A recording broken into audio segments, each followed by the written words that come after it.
Hello, it's me, Vincent. So one of the admins of Total Financial Solutions. At the same time, you can follow my personal Facebook page, so Coach Vincent. At the same time, you can also search me at Facebook. So my name talaga, Vincent Income. So about me, so I graduated a Bachelor of Science in Marine Transportation. Then after that, I've been part of IMG at the year 2012. So 2 years lang, almost 2 years lang po ako nag-onboard. That na-feel ko na hirap pala sa barko. Akala ko pag sisiman doon kaya yaman, hindi pala. Ang sikreto pala maging mayaman is matuto ka ng financial education. After a year joining IMG gave me the chance to be part of Harta Institute of Financial Education in USC Colorado as a college planning consultant. Then, after certain years naman, I've been part of the Insurance Institute for the Asian Pacific Operation as a certified life insurance writer. Currently, licensed financial educator at IMG, at the same time, one of the executive vice chairman in this company.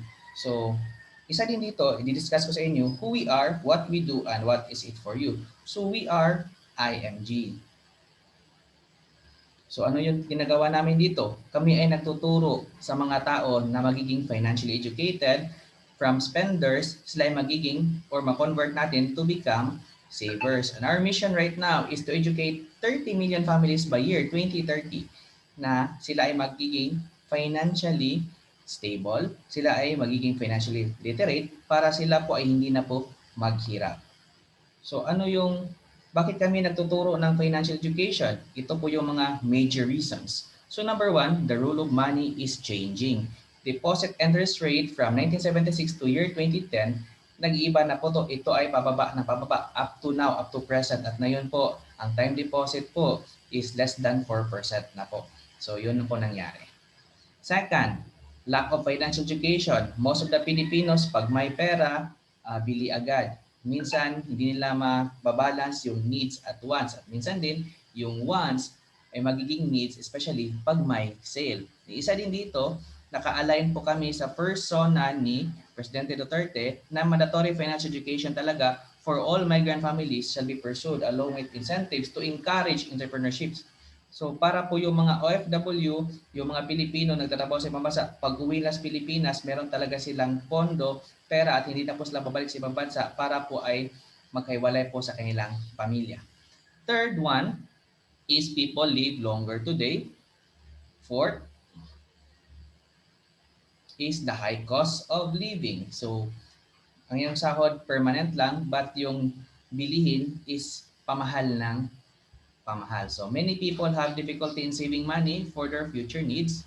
So gaya nito, inflation, the value of our money kills over time. And marami pa rin tao na lubog pa rin sa utang. So as the saying goes with Robert Kiyosaki, ito po yung quote niya, money without financial intelligence is money soon gone. So, our topic this day is all about the basic of stock market and mutual fund investing. So, I am Coach Vincent. So, ako pala yung magto-talk dito sa inyo. So, kindly listen to this one. And the same time, kailangan mo dito maintindihan how it really works. First thing first, ano kailangan mo maintindihan in terms of investing? So, kailangan mo talaga in terms of stock market or mutual fund, you need to think long term. Short term kasi, di namin yan isinasuggest. At the same time, you also need to understand how money works. So, kailangan mo talaga ito maintindihan. Many people, hindi talaga naiintindihan how money works. And then, ang tinuturo din sa paralan is paano lang po payayamanin yung kumpanya na pinagtatrabuhan natin. Hindi naman tinuturo sa paralan na paano payayamanin yung sarili mo. Di ba? Tama? Then, dito din namin ni-discuss ang two types of income. Ano ba tong two types of income? Ito yung number one, tinatawag active income, an income that came from your direct labor. Pangalawa naman is the passive income. Example po ang active income. Ito po yung job or salary. Doctor, so pag wala din silang income, pag walang patient. Lawyer, wala din income pag walang client. Then, even though as seafarer o OFW, wala din po silang kita pag wala po kontrata. So yun po. Then, even agents need also clients so that they can earn commission. So that is what we call active income. In short, income came from your direct labor. Ito naman yung pangalawang type of income, passive income. Ano ba ito passive income? It's an income that keeps coming even if you're not working. Meron palang ganon? Yes, meron. Kung alam mo talaga how money works. Then, ito din yun. Even you stop working, your income continues. Saan ba to galing at saan ba to mahanap? So, ito po ay galing sa interest from investments. Ano ba yung mga klase na investment na pwede mo pagkukunan ng passive income? Number one is mutual fund, stock bonds, long-term, healthcare, or ano pa yung mga policies mo.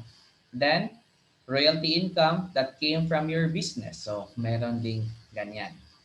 Then, also rentals. Meron ding passive income. Kaya, pag wala na po nagre-rent, wala ka na rin pong income. So, para siyang slightly active. But, if long-term naman, like yung mga lease, naka-rent for long-term, syempre, meron ka po yung passive income. Yan, gaya ng may nagre-rent ng Jollibee, tower, ano pa yung mga rentals yan na for lease. So, ito yon. Do not work hard for money. Let your money work for you. So, kailangan mo talaga maintindihan. But first thing first, pag wala ka talagang pera, you need to work hard for money. But the time you have the money, you need to learn financial education so that you can let money work hard for you, especially when you retire. Then, we also discuss this one, the rule of 72. This is very important because this formula will help you understand the power of compounding interest. Albert Einstein, tinatawag pa nga niya itong the 8 wonders of the world. Kung titingnan mo naman, 7 lang yung wonders ng buong mundo. Pero meron siyang pangwalo. Bakit tinawag niya ito pangwalo? Kasi sa kanya, sinabi niya dito, this is the man's greatest invention, the unleashing of massive wealth daw. So how this formula works? Simple lang. Didiscuss ko yan later. For example, ito yun ha. If you open a savings account in the bank, for example, 10,000 yung pera mo, tapos ang magkano naman binigay ng bangko na yon? Papalagay natin 1% kasi the interest right now for ordinary savings account, it's less than 1%, 0.5, 0.25, or 0.75. Papalagay natin 1%. So, paano ba ito gagamitin ang formula ito? Simple lang.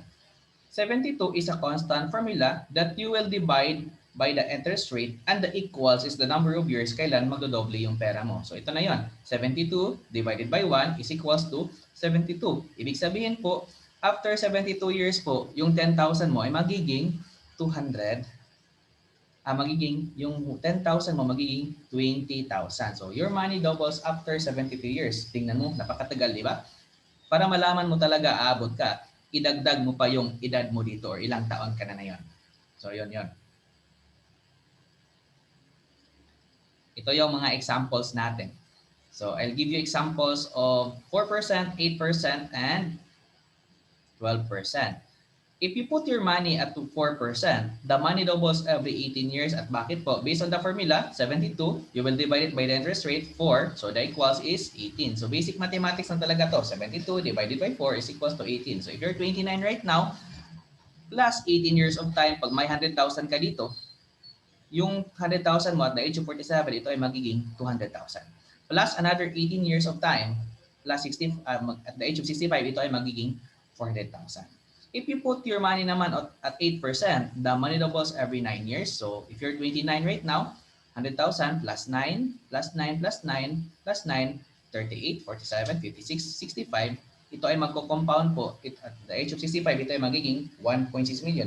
Always remember, interest may also earn another interest. Kaya idodoble mo pa yung interest rate, but the result is not double.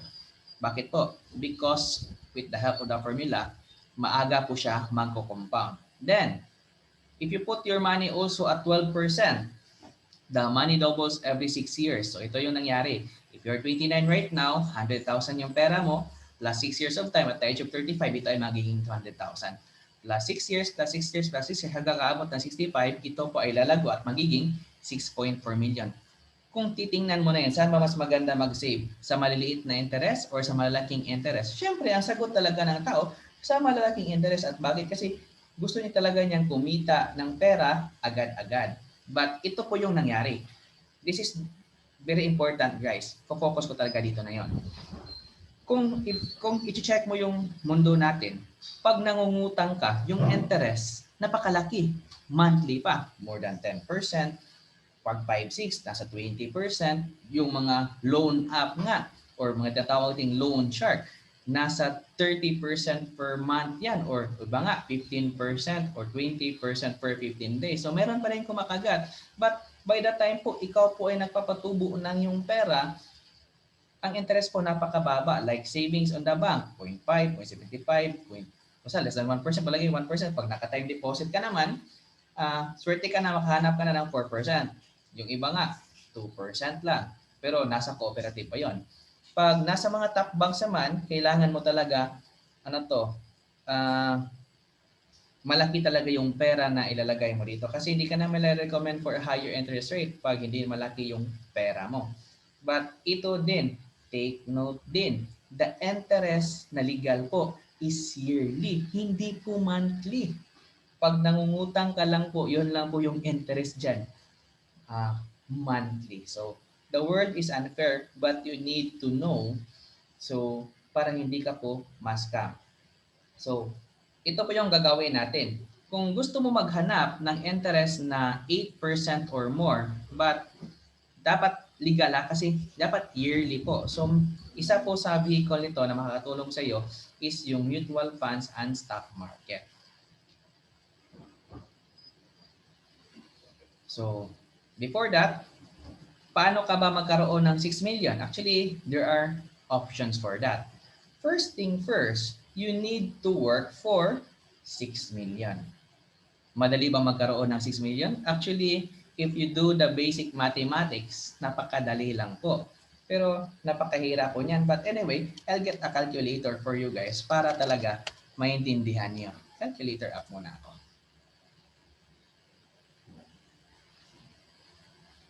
Hindi pa siya nag-open. Saglit lang. Or pangalawa naman, before pag-open yung calculator, ito muna. Or you can also let your money work for you so that it will become 6 million. So, hindi pa lumabas talaga yung calculator. No? Ano talagang nangyari? Calculator. Ayan. Lumabas na si calculator. Sige, minimize ko muna si calculator para makita niyo talaga yung result nito. So, most people work edad 20 years old. Tapos magretiro sila 60 years old. So in short, they have 40 years of productive time. But hindi naman lahat nakapag 40 years kasi yung iba nagre-resign, iba walang kontrata. But pagpalagay natin, you have 40 years of productive time. So, simple lang yan. The basic mathematics is this one. If you're, pagpalagay natin, if you want to make 6 million, so 6 million, divide mo lang yung 6 million by the productive years mo na 40 years. So if you're 20 right now, tapos magretiro ka ng 60, so you have 40 years of productive time. So divide natin to by 40. So, ito po ay meron kang 150,000. So, it is equals to 150,000. Divide natin to by 1 year per month. Divide natin per day. So, if you want to make 6 million, so kailangan mo lang mag-ipon ng 416 pesos per day for 40 years. So, by the time magretiro ka po, meron ka pong 6 million. Di ba napakadali lang? Yung iba napakahirap. Kahit 1 million, napaka-easy lang. But, ang problema lang kasi dito, hindi lang talaga alam na tao ano talaga yung gagawin para magkaroon siya ng pera. Hindi mo naman kailangan ng SSS, GSIS, government. Because always remember, your future is not in the hands of your employer, is not on your union, is not on the government. Actually, it's in your hands. But pinapakita ko lang sa iyo dito na kahit wala ka pang benefit, kung marunong ka lang mag-ipon, you can have a personal money of 6 million up at the age of 60. Pag ikaw po ay nagtatrabaho at the age of 20, kung marunong ka lang mag-ipon, consistent ka talaga, effort ka talaga lagi dito, 416 pesos a day. So 6 million po yan at the age of 60. Pag nahirapan ka naman sa 6 million, pagpalagyan natin 1 million. Okay, 1 million. Pag-ita natin. 1 million is very easy. Divide natin by 40. Divide natin by month per month. Divide per day. 69 pesos a day for 40 years. Age 20 ka magsisimula at the age of 60, meron ka pang personal million. Alam mo ba, hindi lahat ng Pilipino tumatanggap ng 1 million by the time nag-retire sila. Bakit naman? Kasi hindi naman fair yung ano to, job natin. If you are working on a rank and file ka lang, hindi ka naman tatanggap ng milyon. Pero if you are a government employee like teacher, police, o ano pa yung mga nasa position talaga, they can achieve million. But if you work in a private company tapos nasa executive level ka, syempre, million din yung tatanggapin mo. Okay, let's move forward. Back to the topic. So, first thing first, you work for 6 million. So, ang tanong, how many years you will work for 6 million? So, yun, pinakita ko na sa calculator. Or pangalawa is you let money work for you so that it can become 6 million. So, paano yan gagawin? Ito na yung mga example ha. 200,000 per year for 30 years, ito ay magiging 6 million. Ito naman, pangalawa, money working for you. Kung meron kang 100,000, isang beses mo lang ilagay ito. After 36 years, kung alam mo lang saan hanapin ang 12% interest, ito ay magiging 6.4 million. 100,000 na one time lang. Or, kung wala, hindi naman lahat ng tao merong 100,000 agad-agad for one time. So, you can do it also dahan-dahan. Gaya nito, 1,000 per month ha, for 36 years, monthly ka lang naglagay, 1,000, 1,000, at 12% interest. Ito pa rin ay magiging 6.4 million. So, yun, napakasimple lang, di ba? Anyway, let's proceed to our next slide. So, ikaw, for example, ikaw to nasa gitna. Kung ikaw po ay mag-iipon or mag-i-invest, saan mo ba talaga ilalagay mong pera mo? Most of the people, ang alam na nila is bank. If you go to the bank, ang tawag sa iyo, depositor. Ang ma-open mo lang doon is savings account. But you know what? Saan ba ito linagay ng bank? Nilagay nila ito sa government securities, treasury notes. Ito yung tinatawag nating bonds, commercial papers. Ito po yung corporate bonds din. Stock and equities, ito yung mga top blue chip companies like SM, Ayala, etc. etc. Then retail loans, ito po yung napakaliit lang na percent ng bangko na binigyan lang, 15% or money pinapautang nila. But malaki pa rin kita na dito kasi malaki po yung charge dito.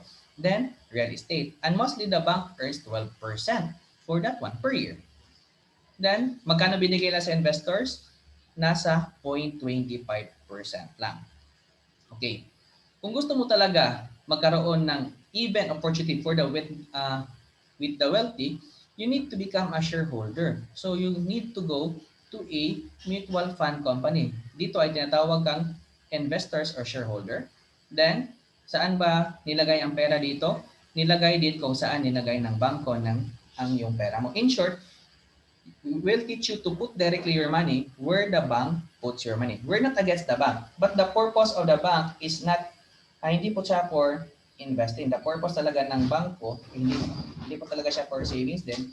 It's for emergency funds and business transaction na talaga ang purpose ng bangko. So dito, punta ka lang sa mutual fund company. Then, ikaw rin ay mag-earn din ng same din ng bangko. Ito yung calculator natin. So if you can save 1,000 per month, tapos ilagay mo sa 12% per year, after 5 years, ito ay magiging 80,000. Pag ikaw po ay merong kakayanan, you can save 5,000 per month, tapos nilagay mo sa 12% interest, after 5 years, ito ay magiging 400,000. Always check. Pag short term, hindi mo talaga may feel yung tubo nito. But if you can make it long term, like 5 years or more, like 10 years, 20 years, 30 years, or more, ito po ay lalaki ng lalaki at ito po ay lalago ng lalago. For example, sa 1,000 per month at 12% interest, so dito yon 80,000 siya.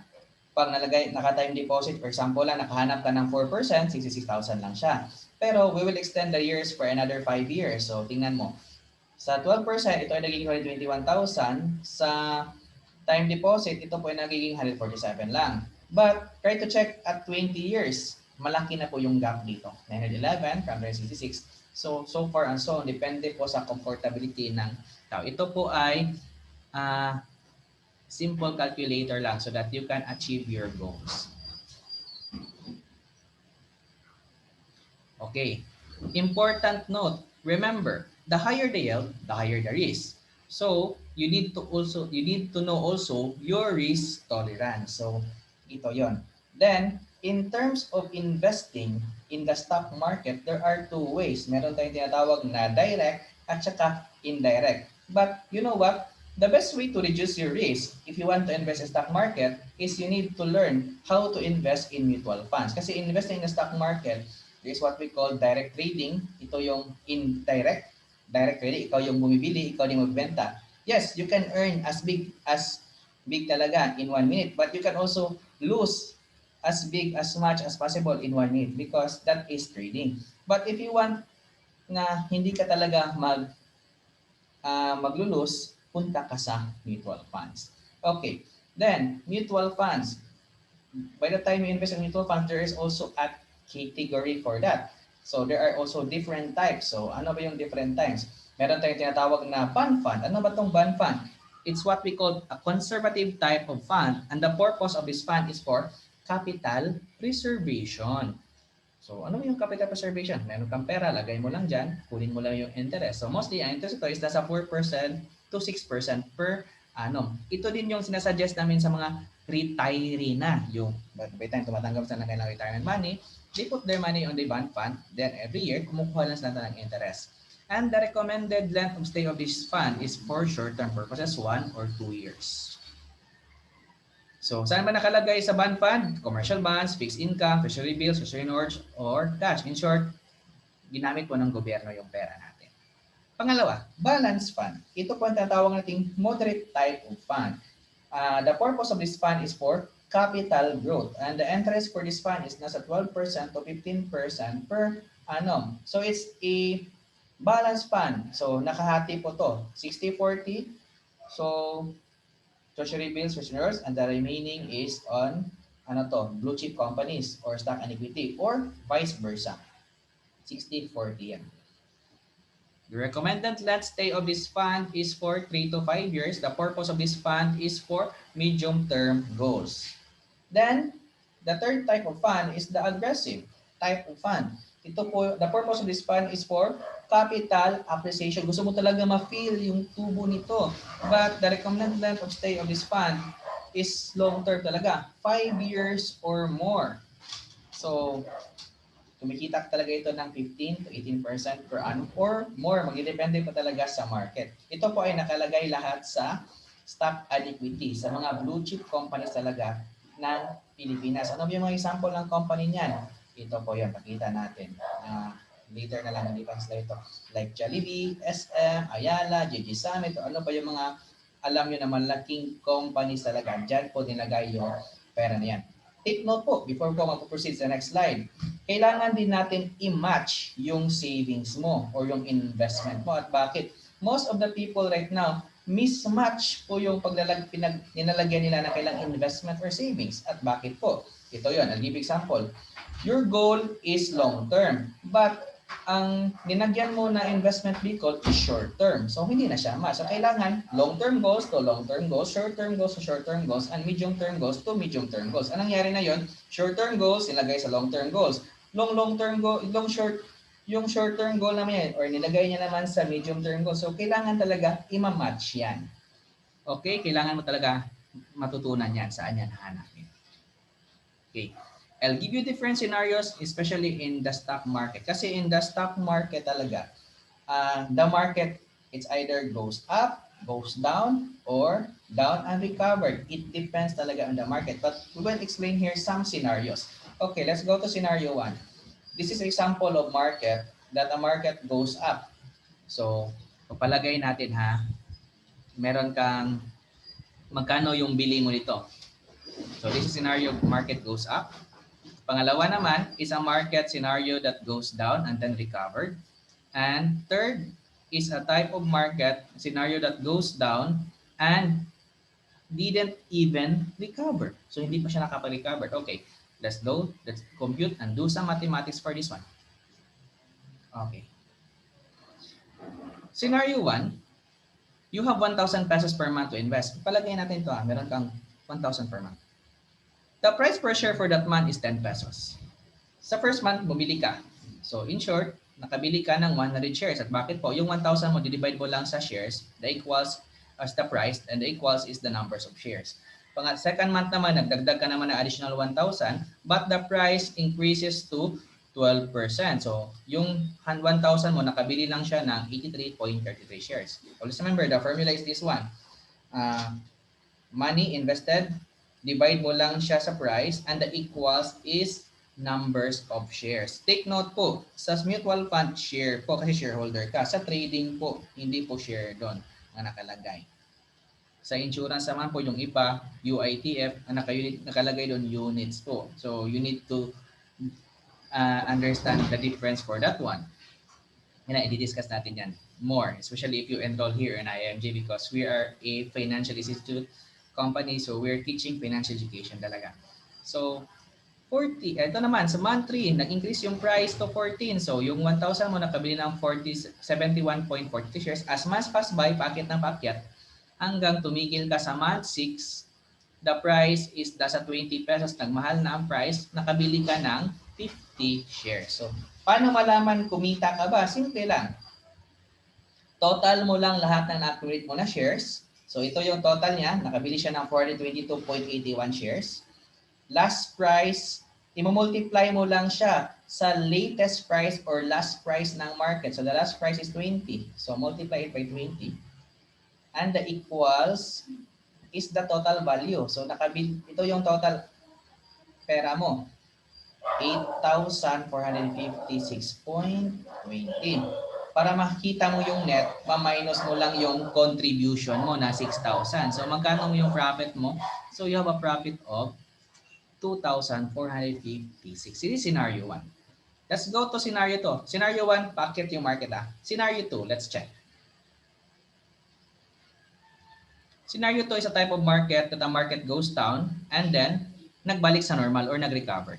So, let's do again sa mathematics. 1,000 inagay niya sa first month, 10 pesos yung share, so nakabili siya ng 100 shares. Second month, biglang bumagsak yung market, nasa 7 pesos. Ang nangyari, yung iba dito, ang mangyayari, hindi na bibili, mag-withdraw na, panlugi ka. But in mutual fund, iba eh. Tingnan mo ha, pag magdagdag ka na yung investment, 1,000 pesos, tapos the price is nasa 7 pesos, ano mangyayari? Ibig sabihin, lalaki yung shares mo, marami kang mabibili kasi mura yung shares eh. Ito yung sekreto ng mutual fund, hindi lang talaga alam ng tao. Third month, bumagsak ng 5 piso. So, yung 1,000 pesos niya nakabili ng 200 shares. So, tingnan niyo, palaki na palaki yung shares. But yung iba siguro magsasabi, kikita talaga pa ako niyan? Lugi na yan eh. Sige, let's go forward. Hanggang paakyat to, bumalik sa normal, tapos nag-break even. Bumalik siya sa 10 pesos na kailan siya nagsimula. So, bumili siya agad. Yung ginawa niya, naglagay lang siya nang naglagay. Tinatawag to na money cost averaging. Ito din yung technique dito. Because in mutual fund, it's not time. Hindi siya timing. Sa trading lang yung timing. In mutual fund, it's time. Anytime you put money. Okay. So ito yon. Last price per share. 10 pesos. Nakabili siya ng shares. Ito total din lahat ng shares. So let's total everything. So nakabili siya ng 852.50 shares. Multiply mo lang sa last price na 10 pesos. Kasi last price 10 pesos. Bumalik siya. Packet siya. So ito yung kita niya. Meron siyang total value 8,525. Then, minus the contribution, 6,000. Meron pa rin siyang kita na magkano? 2,525. Uy, kumita nga. Tama, di ba? So, kailangan mo na talaga malaman. Always remember, guys, numbers don't lie. Even pinakakita ko sa inyo kanina, if you want to achieve 1 million, just divide it by the time, how many years ago sa magtrabaho or ilang years ka magtatrabaho. Then, divide it by 12 per month. And then, divide it by 30 per year. So, makikita mo talaga lahat yan. Okay. Last scenario. Scenario 3. A market that goes down and didn't even recover. Ito yung kinatatakutan ng lahat. Okay. Naka-recover lang siya. Slight lang ha. Starting share, 10 pesos. So, nakabili siya ng 100 shares. Second month, biglang bagsak to 4 pesos. So, nakabili siya ng 250 shares. Third month, bumagsak ng bumagsak, 2 pesos lang. So, yung 1,000 niya nakabili ng 500 shares. Then, fourth month, naging piso na. So, na-perfect na, 1,000 shares. Then, paakyat ulit, bumalik sa 2 pesos, such time, tumigil sa 5 pesos. So, simple lang. Total all the shares. After you total, multiply it to the latest price, which is 5 pesos. So, makikita mo total value, 12,000 minus your contribution, nakakita ang 6,000. Na yun, nakita nyo na yung difference. So, saan ba mas maganda mag-invest? Scenario 1, Scenario 2, Scenario 3. Siyempre, ang sagot talaga ng tao, Scenario 3. At bakit? Kasi kumita siya ng malaki dito. But you know what? In the stock market, hindi mo talaga alam kung anong scenario ba pwede mangyari. But the good thing, in mutual fund, kahit anong scenario pa yan, kikita ka because the secret is padamihan lang ng shares. At pangalawa, in time lang po, hindi timing. And always remember, time is the better ally to help build wealth for your family.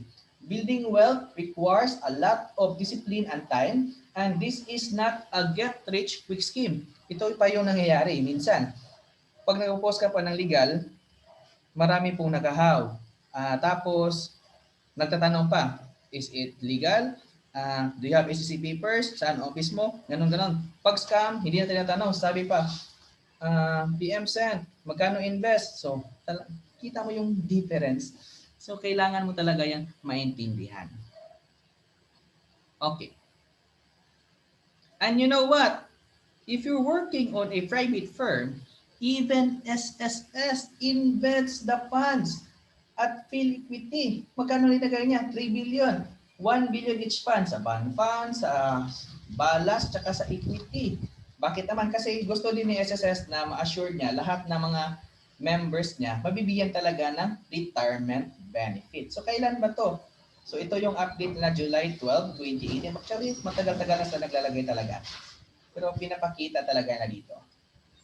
So, ano po yung mga advantage of mutual funds? It is professionally managed. Ano mga advantage dito? Compared to trading, ikaw talaga yung nagmamonitor from 9:30 a.m. to 3:30 p.m. Pag magkamali ka, ubos pa pera mo. But dito, meron talagang mga fund managers. Second, it is very liquid. Bakit po siya liquid? Always remember, there are two types of investment. Meron tayong tinatawag na liquid investment, meron tayong tinatawag na solid investment. When we say liquid, madali siya maging pera agad. Compared to solid, like house and lot, sasakyan, mahirap yan i-convert to cash agad. If you're in emergency, you need to convert it to cash immediately, you need to lower the price. So, yun po yung consequence niyan. Iba nga, abot pa nga ng buwan eh. Okay. It has low initial investment requirement. In mutual fund kasi, hindi kailangan ng malaking pera because it's full of money. Then, pagbalik tayo, it is very liquid. In mutual funds, you can redeem your cash for 7 working days talaga. Request ka lang ng redemption. It is very transparent. At bakit po? Kasi pinapakita po saan nakalagay yung funds. Nakikita mo naman, pinahiram po sa malaking companies yan. It is diversified because hindi lang po siya isang company nilagay, lahat po ng company nilagay yan. And then, advantage for IMG members. For IMG members, it has forever zero sales load or entry fee. So, by the time you invest sa stock market, always remember, there is an entry fee, there's also an exit fee. But if you're an IMG member, wala na pong entry fee. Ang kagandahan po natin dito sa mutual fund, hindi po to withholding tax. Net holding tax po to tayo dito. Discuss natin yan in a different talk. Then, nakalagay na nga dito, it gains profits are tax exempted. Okay, discuss ko na lang. So, ano yung kaibahan nito? Net tax, withholding tax. When we say withholding tax, so, lagay ka ng pera, 10,000. By the time may tubo, kukunan yun ng tax. So, that's withholding tax. But when you say net holding tax, lagay ka ng 10,000, kukunan ng tax muna. Whatever is the profit, wala na pong tax. So, mas malaki yung kita mo sa net holding tax. Okay. If you want to know saan mahanap talaga yung registered companies na saan mo pwede maglagay, dito po siya nakalagay. You can search the website pifa.com.ph. PIFA represents po for Philippine Investment Funds. So, ito po yung website. Wala po nakalagay dito yung mga nagkarang mga nabiktima na mga baka, kambing, sisiw, ano pa yun, mining. Wala yan nakalagay dito. So, I will just open a browser so that you will know. So this is the website, pipa.com.ph. You can go here, you can click fund members so that you can see the different types of fund members. So sino yun? So we have here ELFM from BPI. We have here 8RAM. We have here First Metro from Metrobank. So they have different names because it's a secret nga eh. So every bank, top banks has its own mutual fund company. Metrobank has its First Metro. BPI has its own. BDO has its own. Di lang lahat ng bangko meron. Even nga yung mga insurance companies, they have their own eh. Especially yung mga malalaki talaga. Like BPI. Marami silang fund managers. One of them is Philippity. Ito po yung Warren Buffett of the Philippines na tawag nila. And BPI has its own din. Then, they also have PhilAm. PhilAm Life has PhilAm, PhilAm Fund or FAMI. Marami talaga ito, nakalagay yan dito. It depends. So, at least nakikita mo talaga. Okay, I'll give you example. Let's go to philiquity.net. NAVs represents for share, price per share. The meaning of NAVs is net asset value per share. Tanong mo to sa cashier ng bank, hindi na alam to. Kasi hindi naman natuturuan to. Tinuturuan na sila paano magbilang ng pera na hindi sa kanila eh. Ang nakakaalam nito is the only in charge of the stock market. Yan yun. Okay. February 18, 2020. The price po is yesterday at ngayon po is 19. Bakit po? The price today will appear at 6 p.m. or 8 p.m. kasi naglalaro pa na yun eh. So, okay. And there are different types of funds. We have the Alpha Fund, Dividend Fund, Dollar Fund. So, we'll just go directly to the Stock and Equity Fund. Ito yon. The price yesterday is 33.46. Short, mura lang ha? 33 pesos per share lang. So, para malaman nyo talaga ikaw ba'y kumita, let's check the history. Okay. Equity Fund. Pagpalagay natin, natutunan mo, nalaman mo to yung IMG by the time talaga nagsimula. Pagpalagay natin. Because IMG started at the year 1987. Then, nakagandahan din. Philiquity started at the year 1995. Hindi lang alam ng tao to. But let's check the history na lang para alam talaga ng tao. You know what? Year 1995, when Philiquity started, the price of sa market noon is nasa 1 peso lang. 1.1 peso per share. Pagpalagay lang natin, alam mo na to noon. Let's get a calculator. Alam ko makikita nyo to eh.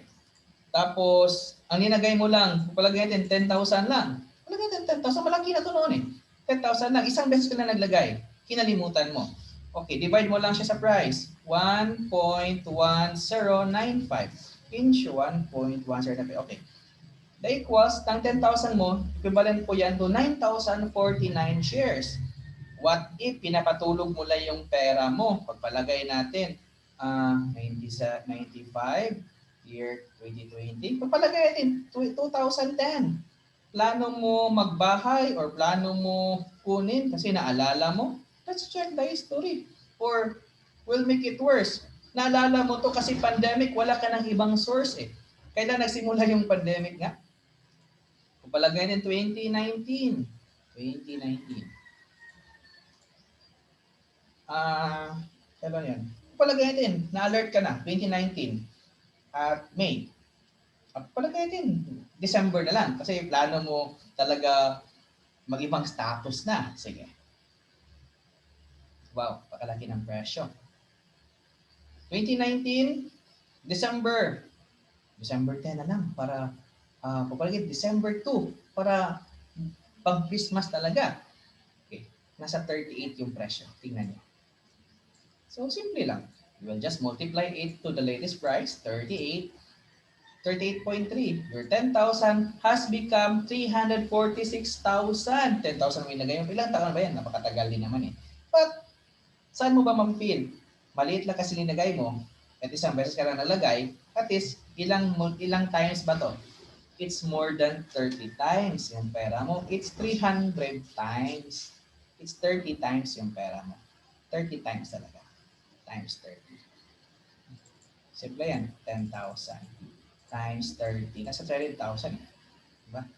30 times 36 something yung pera mo. But you know what? 10,000 lang yun. But what if dinagay mo 100,000?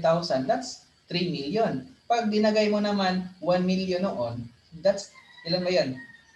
3 billion yun ngayon. So, ganun na yung simple. Okay, babaan natin yung year kasi napakalayo eh. At least alam nyo talaga. 90, let's go to 2010. We'll make it shorter. If you put your money at year 2010, siguro millennials ka, na meron ka ng trabaho nito. So, the price is still at 12 pesos. So, if you have, kung palagay din, meron kang 100,000. 10,000 lang para makita mo talaga difference. Saan ba to? 10,000 divide by, bakit ano ba yung nangyari? 10,000 divide 12.9. So, yung 10,000 mo, nakabili ka ng 775 shares. What if plano mo kunin before the pandemic? Kasi, palagay natin before the pandemic na lang. For preparation. Like, example, December. 9 years after. Wag na lang 9 years, napakatagal. Palagay natin, plano mo siya kunin 7 years after. 1, 2, 3, 4, 2010 eh.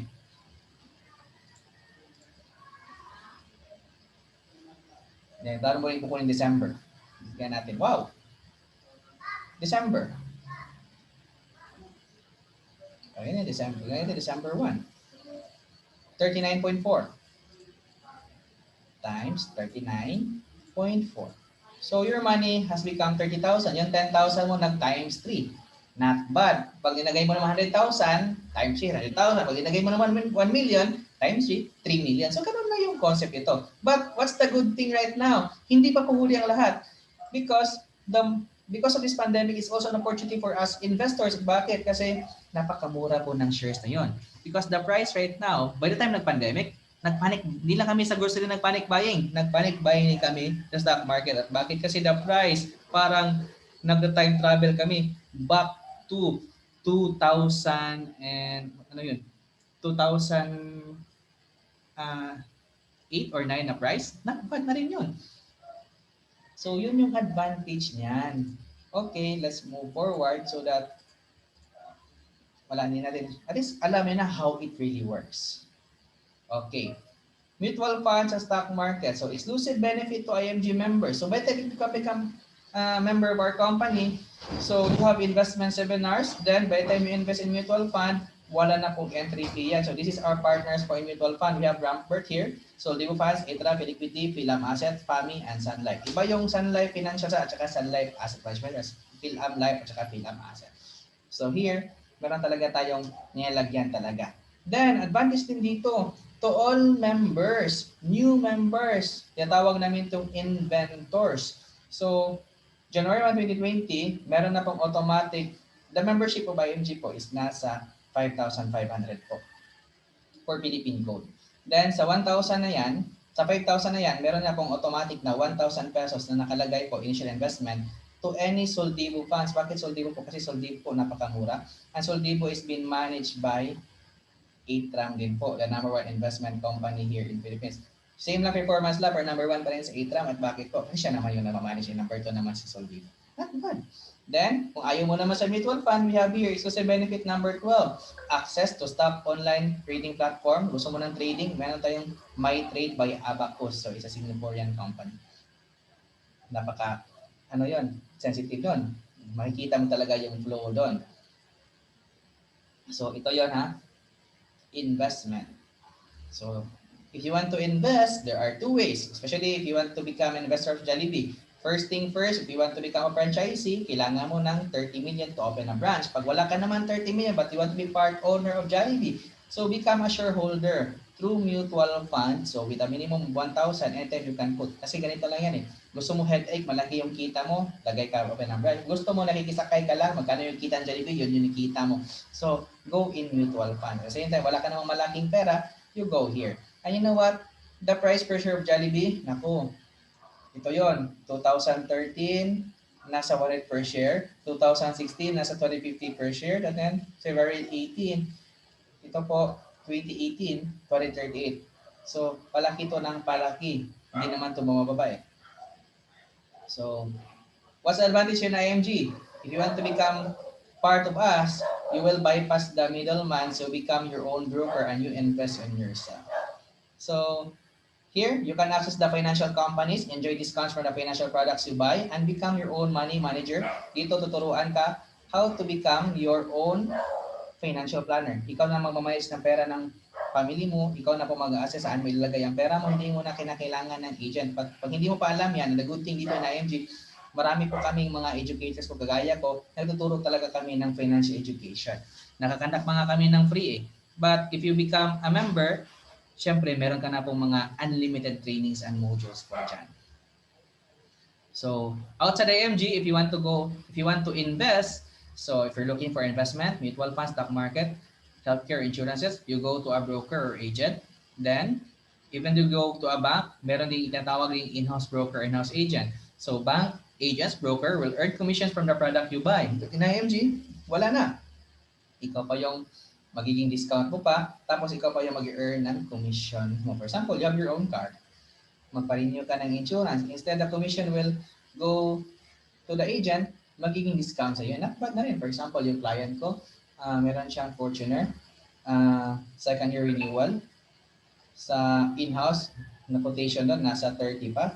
Na quotation sa amin, na upalagay niya sa 30, na quotation sa amin, nasa 28. Sa kanila, sa in-house, nasa 33 pa. So, mayroon talagang savings yan. So, it depends. So, one-stop, one-shop po. So, marami po tayong mga benefits dito. Not only investment, whatever you need in the financial industry, meron po kami dito lahat because IMG is a financial brokerage company. If you want to focus in financial education, more on investing, so go here in investment. If you want to arrange your life's financial house and stability for a better, brighter future for the next generation, we can also teach you how to build a proper financial foundation. So ito po yung mga benefits natin. You have savings and rewards dito. Okay? So who are the members of IMG? Marami na. Even the first uniform personnel, natuto na rin sila because di naman lahat. Kasi the reason po, nag-aral tayo ng mabuti, nagpakahirap tayo, so that by the time mag-retiro po tayo, meron po tayong pera at hindi maghirap. But ano nangyari yun? Nag-aral ng mabuti, nagpakahirap, tapos nag-retire, mahirap pa rin. So most of the people right now, they have already, natuto na po sila sa kanilang mga past experiences. So, even teachers na yon, kasi yung mga teachers, marami talagang lubog sa utang. Not only teachers, even the OFW seafarers, seaman, malaki yung kinikita namin, pero anong disadvantage nito? Pag wala ka namang financial education, either masascam ka or maubos mo lang to pag uwi mo, manglilibre ka or bili ka ng bili, pag ubos na yung pera mo, gusto mo nang sakay ka naman uli. Or if you're an OFW, so you need, eager ka na makapagkontrata. And you know what? Ito yung problem eh. Yung nasa Philippines, if you're an OFW, if you're working in any country, ikaw doon, nasa 2 to 3 jobs, sa pakahirap ka, siguro isang job mo para sa sarili mo, isang job mo para sa family mo, isang job mo rin para sa anong mga pangangailangan mo. Pag yung nasa Pilipinas, di nila alam yung hirap mo rin. Kasi pinopost mo lang doon is yung mga positive lang. Hindi mo naman pinopost yun, umiiyak ka, ginugulpit ka, ano pa yun. Di ba yun yan? Kailangan mo talaga i-adapt ang financial education. If you want to have change in your life, you also need to change your habits, to change your style, and to change your technique in terms of spending and savings habit. So, IMG is a good organization for you to learn and to have a better and brighter future. Not only the OFWs, even the millennials also acknowledge this one because they are already na lesson learned na po sila sa mga past experiences sa kanilang mga parents because they want also change. Iba na po talaga ang generation na yun. Gusto po natin convenience, instant, agad. So, wala namang taong gustong nasa mahirap lang palagi, di ba?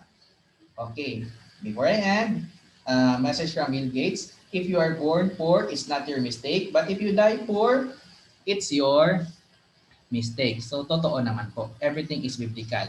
God has given us the ability to create wealth. Biblical po yan, naka-verse po yan. Nasa 1 Deuteronomy yan. So, hindi natin kasalanan na pinanganak tayong mahirap, pero tayo po ay namatay na mahirap, kasalanan na po natin kasi wala tayong ginawa. So, God has given us all, lahat ng mga connections, lahat ng mga opportunities. Hindi na siya direct, indirect kasi God, pinapadaan na niya sa mga ibang tao. Siguro itong video na titingnan mo or yung inquiry mo dito, isa to sa mga answer prayers mo. Pero magiging answer lang yung prayer mo if whatever you learn today, ina-apply mo. So because knowledge without execution is just entertainment. Okay? So build your future. So you can contact me through Facebook, Messenger, or you can also follow my page, personal page, ano yung nakapangalan, Coach Vincent, or you can also check our page, Total Financial Solutions. Okay, thank you so much and have a good day. This is Vincent Entong. See you again on our next session.